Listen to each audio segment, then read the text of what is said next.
TV 49 news కి స్వాగతం। CM Chandrababu Naidu పశ్చిమ గోదావరి జిల్లా పెనుగొండలో పర్యటిస్తున్నారు। వాసవి కన్నికా పరమేశ్వరి ఆత్మార్పణ దినం సందర్భంగా ఇక్కడి ఆలయంలో అమ్మవారికి రాష్ట్ర ప్రభుత్వం తరపున పట్టు వస్త్రాలు సమర్పించారు। అనంతరం ప్రత్యేక పూజలు చేశారు। అంతకుముందు స్థానిక మార్కెట్ యార్డ్లో ఏర్పాటు చేసిన హెలీప్యాడ్ వద్ద ముఖ్యమంత్రికి మంత్రి నిమ్మల రామానాయుడు, ఎమ్మెల్యేలు, ముఖ్య నేతలు ఘన స్వాగతం పలికారు।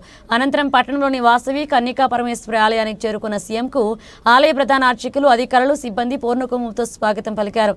అనంతరం చంద్రబాబు అమ్మవారికి పట్టు వస్త్రాలు సమర్పించి ప్రత్యేక పూజలు నిర్వహించారు। ఆరివయసుల పుణ్యక్షేత్రంగా విరజిల్లుతున్న పెనుగొండలో కన్నికా పరమేశ్వరి ఆత్మార్పణ దినాన్ని ప్రభుత్వం అధికారికంగా నిర్వహిస్తున్న విషయం తెలిసిందే।